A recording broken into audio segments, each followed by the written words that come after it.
गंगायां दातुं स कृष्ण गंगायां पुरस्कृत्य ययुः स्त्रियः पुरस्कृत्य ययुस्त्रियः अथ इसके बाद ते वे सुप्रसिद्ध पांडवगण संपरेतानाम कुरुक्षेत्र के युद्ध में निहत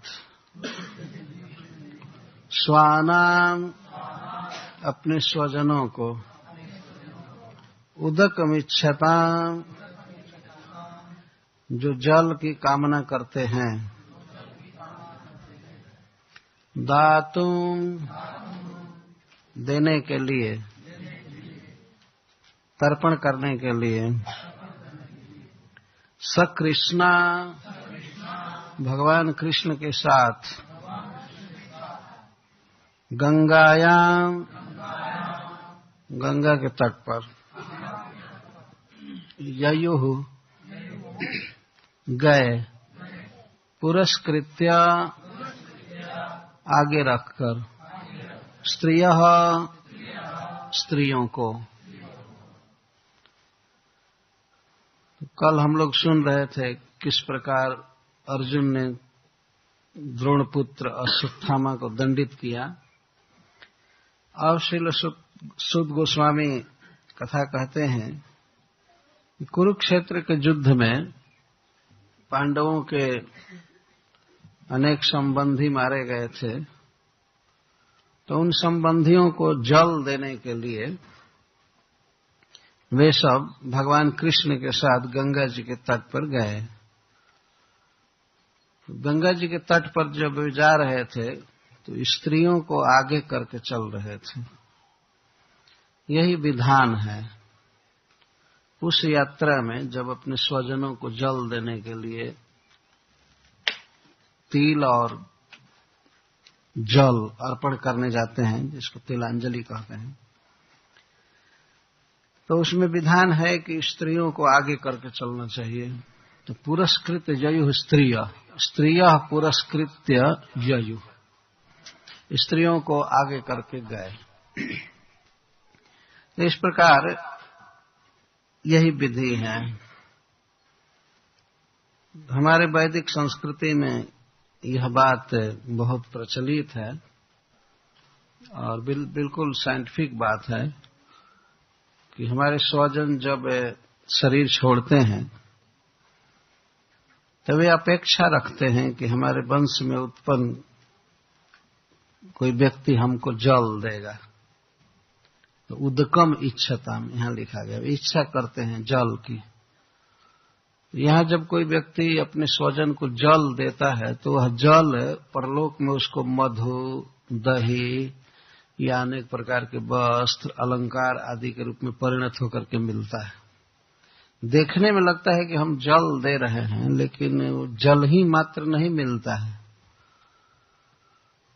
उससे मृतात्मा की जो शरीर छोड़ चुका है उसकी आकांक्षा रहती है कि हमारे परिवार में जन्म लेने वाला हमको दे। तो यहाँ भगवान की ऐसी व्यवस्था है कि यदि जल दिया जाता है तो उसको वह जल अनेक सुखमय वस्तुओं के रूप में उपलब्ध होता है लोक में, परलोक में। इसीलिए जल देने की परंपरा है। जैसे हम लोग यहाँ पर देखते हैं कोई किसी को केवल एक चेक दे, तो चेक तो देखने में बिल्कुल सिंपल कागज जैसा दिखता है, लेकिन उस चेक पर पैसा रहता है और उस चेक से वो चाहे व्यक्ति तो बहुत सी वस्तुएं खरीद सकता है। देखने में लगता है कि यह एक साधारण कागज है, लेकिन उसके भीतर जीवन की बहुत सी सुविधाओं को खरीदने की शक्ति होती है। तो इसी प्रकार देखने में लगता है कि यह केवल जल है, लेकिन वह जल मात्र ही नहीं होता। तो उदकम इच्छताम शब्द लिखा गया, जो जल की इच्छा करते हैं। तो पांडवों के परिवार के लोग और अनेक संबंधी भी मारे गए थे इस युद्ध में, प्राय सभी संबंधी थे। तो उनको जल देने के लिए वे गंगा जी के तट पर गए। जब वे जल देने जा रहे थे तो भगवान कृष्ण भी उनके साथ थे। सकृष्णा श्री कृष्ण न सहिता, श्री कृष्ण जा रहे थे। अद्भुत बात है कि पांडव भगवान के संबंधी हैं, खास पांडु महाराज भगवान के फूफा थे और कुंती फूई थी, तो यह भी संबंध था। वसुदेव जी की खास बहन थी कुंती। वसुदेव जी के पुत्र भगवान कृष्ण हैं और कुंती के पुत्र अर्जुन आदि युधिष्ठिर आदि हैं, तो बहुत निकट का संबंध था। और सुभद्रा का विवाह अर्जुन से हुआ था। बलराम जी की मां हस्तिनापुर की थी, रोहिणी। तो इस प्रकार के कई संबंध आपस में बंधे हुए थे। तो भगवान कृष्ण भी स्वजनों के स्नेह से बंधकर इन सब क्रियाओं में भाग ले रहे थे, तो वे भी जल देने के लिए गंगा जी के तट पर गए। यह बहुत आवश्यक क्रिया है जिसे करना चाहिए। तर्क करने वाले तो अनेक प्रकार के तर्क करते हैं। जैसे बहुत से नास्तिक हैं जो कहते हैं कि यहाँ हम जल देंगे तो स्वजनों को कैसे मिल जाएगा, वो कहाँ है, क्या एड्रेस है, कहाँ गए हैं, इसका कोई पता ही नहीं होता है, कैसे मिल जाएगा। अगर ऐसा होता तो कोई व्यक्ति जब घर से निकलता है किसी दूसरे स्थान पर जाने के लिए, तो रास्ते में खाने के लिए उसको लेने की क्या आवश्यकता है। कहीं गया है और यहीं से मंत्र पढ़ करके कुछ दे दिया जाता है, ट्रेन में या प्लेन में कहीं भी मिल जाएगा उसको भोजन। वो लोग तर्क देते हैं अगर ऐसी व्यवस्था होती। लेकिन उन मूर्खों को मालूम नहीं है कि भगवान की कितनी सूक्ष्म व्यवस्था है और कौन सी वस्तु कब कहाँ किसको मिलेगी। यह वास्तव में दुर्गेय है। जब शास्त्र कहता है कि ये वस्तुएं परलोक में स्वजन को प्राप्त होती हैं, तो उसे मानना चाहिए, स्वीकार करना चाहिए। कई ऐसी बातें हैं जो केवल लिखने से मान लेना चाहिए। जैसे मान लीजिए बिजली का वायर है, तार है, और कहीं लिखा हुआ है डेंजर। कोई मूर्ख व्यक्ति कहे कि हम नहीं मानते हैं कि इसको छूने में कोई डेंजर है, हम छू कर देखेंगे। तो छू कर देखने में तो बाद में रिपोर्ट भी नहीं दे पाएगा कि कैसा था, है ना। लिखा हुआ है डेंजर तो हम मान लेते हैं, ठीक है डेंजर है। शास्त्र कहता है कि अपने स्वजनों को जल देना चाहिए तो देना चाहिए, श्राद्ध करना चाहिए अपनी शक्ति के अनुसार। तो भगवान कृष्ण के साथ पांडव लोग गए, वहां जाकर के गंगा जी में स्नान किए। गंगा में स्नान करके वे अपने स्वजनों को तिलोदक देने लगे। तो उस समय जितने भी अपने निकटतम स्वजन मरे थे उनके नाम बोले जा रहे थे। जब नाम बोले जा रहे थे तो उनके गुणों का स्मरण हो रहा था। नाम रखते ही कैसे हंसते थे, कैसे चलते थे, कैसे बोलते थे, कैसे खाते थे, मिलते थे, सब बातें याद आती थी। इसीलिए वो लोग बहुत विलाप कर रहे थे। विलप्य च भृशम पुनः ते निनियोदकम सर्वे। वे जल दे रहे थे लेकिन विलप्य च भृशम, भृशम अत्यधिकम विलप्य, बहुत अधिक विलाप कर रहे हैं, रोने लगे। खास करके स्त्रियां रोने लगी बहुत जोर जोर से, और रो करके विलाप करके फिर गंगा जी में पुनः स्नान किए। तो गंगा जी की विशेषता बताते हैं, हरि पादाब्ज रजः पूत सरी जल। गंगा जी का जल भगवान के चरण कमलों के रज से परम महिमा में हो गया है। वास्तव में गंगा जी की धारा तो ऐसे स्पिरिचुअल वर्ल्ड से आती है, परंतु भगवान के चरण कमलों का जो संस्पर्श है, धोया गया है, इस कारण से गंगा जी की महिमा कोटि गुना अधिक बढ़ जाती है। किसी व्यक्ति को जब वो इंडिया जाते हैं इधर से, तो अवश्य कोशिश करनी चाहिए कि गंगा जी में स्नान करें। गंगा जी आज भी हैं। तो पांडव लोग गंगा जी में स्नान कर रहे थे, विलाप कर रहे थे, बहुत बहुत विलाप वर्णन किया गया है। स्नान करने के बाद, तिलोदक देने के बाद फिर तट पर बैठ करके विलाप करने लगे, रोने लगे, जिसमें युधिष्ठिर महाराज सर्वोपरि थे। तत्रासीनम कुरुपतिम धृतराष्ट्रम सहानुजम गांधारीम पुत्र शोकार्ताम प्रथाम कृष्णाम च माधव शांतयामास मुनिभिर हत बंधु सुचार्पिता। तो वहां पर सब लोग रो रहे थे, माधव समझा रहे थे, श्री कृष्ण समझा रहे थे, सबको सांत्वना दे रहे थे। किसके साथ? मुनियों के साथ।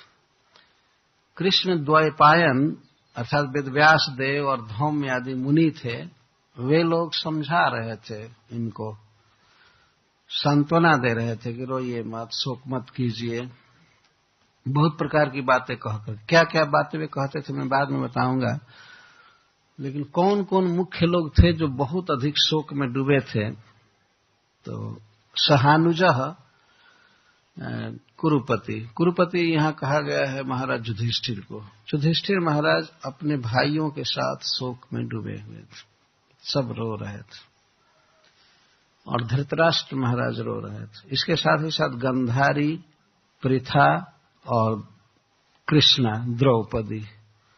तो गंधारी के 100 पुत्र मारे गए थे इस युद्ध में। बेचारी वह बहुत बिलख रही थी, रो रही थी। और द्रौपदी के 5 पुत्र मारे गए थे, जिसकी कथा कल कही गई थी। और कुंती का पुत्र भी मारा गया था, कर्ण। तो यद्यपि कुंती इस रहस्य को सबसे नहीं बताई थी, परंतु वह बेचारी जानती थी कि उसका पुत्र मारा गया है, इस कारण से वह भी बहुत दुखी थी। यद्यपि उसके पुत्र विजयी हुए थे, लेकिन वो तो जानती थी कि उसका ज्येष्ठ पुत्र मारा गया है।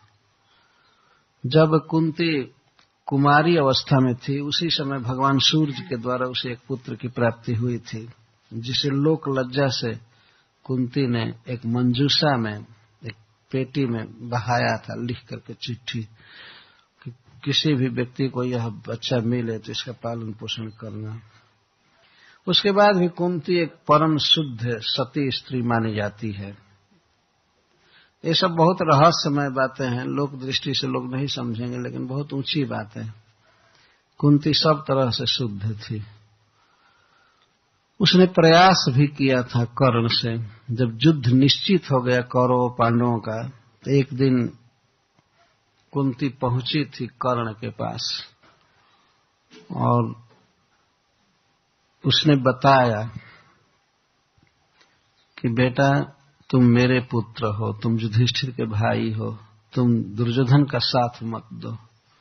तो सारा रहस्य कुंती ने खोल करके रख दिया। वो जानती थी कि यही समय है जब अपने पुत्र को विपक्ष से रोकना चाहिए। और यहां तक कह दिया कि तुम अगर युधिष्ठिर के साथ आ जाओगे तो दुर्योधन फिर युद्ध नहीं करेगा, उसका मनोबल कम हो जाएगा और तुम राजा बनोगे। युधिष्ठिर तुम्हारी सेवा करेगा, भीमसेन, अर्जुन सब तुम्हारे सेवक होंगे। बेटा मैं लोकलाज से तुमको बहाई थी गंगा में, तो तुम लौट आओ, तुम मेरे पुत्र हो। लज्जा त्याग कर माता कुंती ने कर्ण से यह विनय किया। ये महाभारत में कथा है। लेकिन कर्ण कहा कि मां तुम हमसे बहुत देर करके यह बात कह रही हो। मैं यह शरीर दुर्योधन को दे चुका हूं, मैं अब अपने वचन को लौटा नहीं सकता हूं। और मैं यह भी जानता हूं कि इस युद्ध में मुझे मरना पड़ेगा, क्योंकि अर्जुन के साथ भगवान है, अर्जुन निश्चित जीतेंगे। लेकिन मैं किसी भी दशा में दुर्योधन का साथ नहीं छोड़ सकता। मैं जिस मुख से कह चुका हूं कि मित्र मैं तुम्हारे साथ दूंगा, तो मैं अब राज्य के लोभ से और युधिष्ठिर का बड़ा भाई बनने के लोभ से दुर्योधन का साथ नहीं छोड़ सकता। फिर उसने प्रणाम किया, कुंती को आश्वासन दिया, फिर भी आपके 5 पुत्र बने रहेंगे, आप चिंता मत कीजिए। इस बात को महारानी कुंती ने फिर बाद में जब भगवान संधिदूत बनकर जा रहे थे तो भगवान से भी कह दिया कुंती ने। अब भगवान से न कहे तो किससे कहे? उसने कहा कि कर्ण मेरा पुत्र है, इस तरह से उत्पन्न हुआ था, आप उसको समझाइए। तो भगवान जब संधिदूत बनकर गए, दुर्योधन नहीं माना, तो भगवान कर्ण का हाथ पकड़े धीरे से और कहे कि चलो जरा बात करनी है। सभा से बाहर ले गए रथ पर, अपने रथ पर, और बातचीत करने लगे कि जानते हैं आप किसके पुत्र हैं, कौन आपका पिता है, कौन आपकी माँ है। तो कर्ण को पता था, तो कहा कि हाँ माधव, मुझे पता है कि मैं कुंती का पुत्र। तो भगवान तो बिल्कुल आश्चर्यचकित हो गए। भगवान ने कहा कि जब आप कुंती के पुत्र हैं तो क्यों दुर्योधन का साथ दे रहे हैं? आपको कुंती के साथ रहना चाहिए, युधिष्ठिर के साथ रहना चाहिए। आप जब उस पक्ष में हो जाएंगे तो महाराज युधिष्ठिर आपको चंवर डुलाएंगे, भीमसेन पंखा झलेंगे, द्रौपदी आपको पान खिलाएगी और इस तरह से आपका स्वागत होगा। आप अपने परिवार में आ जाइए, क्यों इस पापी के साथ हैं? तो उस समय भी कर्ण ने कहा कि नहीं, अब मैं यह जीवन हार चुका हूं, मैं असत्य नहीं बोल सकता, मैं दुर्योधन का साथ दूंगा। और उस समय भी कर्ण यह कहा कि मैं जानता हूं कि कौन जीतेगा, हमें मरना निश्चित है, लेकिन फिर भी मैं दुर्योधन का साथ दूंगा। मैं आपके चरण कमल में प्रणाम करता हूं, मैं युधिष्ठिर के साथ नहीं हो सकता। तो इस प्रकार से कुंती ने प्रयास किया था, लेकिन जिस दिन कर्ण मारा गया और उसके बाद जिस दिन जल दे रहे थे लोग, तो सब लोगों ने देखा कि कुंती धीरे धीरे गंगा जी के बीच में जहां थोड़ा पानी था, वो युधिष्ठिर महाराज के पास जा रही थी कुंती। और कुंती जा करके युधिष्ठिर से कही कि पुत्र, तुम कर्ण को भी जल दो। तो युधिष्ठिर महाराज तो बिल्कुल आश्चर्यचकित हो गए। कर्ण मेरा क्या लगता है? कर्ण तो मेरा कोई संबंधी नहीं था, मैं उसको क्यों जल दूं? तो धीरे से माता कुंती ने कहा कि बेटा, वो तुम्हारा बड़ा भाई था और इस तरह से मैंने उसको जन्म दिया था। इतना कह करके कुंती जल में बेहोश होकर के गिर गई। किसी स्त्री के लिए लज्जा ही सबसे बड़ा आभूषण है। आभूषण क्या, उसका जीवन है वास्तव में। जब अपने पुत्र के पास कुंती ने यह बात कही तो वो बिल्कुल मूर्छित हो गए। एक तो शोक हो रहा था, दूसरे लज्जा चली गई। कुंती ने सोचा कि जैसे भी हो अपने पुत्र के का परलोक में हित करना चाहिए, उसको जल देना चाहिए। मां का हृदय था, माना नहीं। तो युधिष्ठिर महाराज से कहने लगी और कह करके बेहोश हो गई, उसके दांत लग गए। तो महाराज युधिष्ठिर गोद में उठाए अपने मां को और जल का छींटा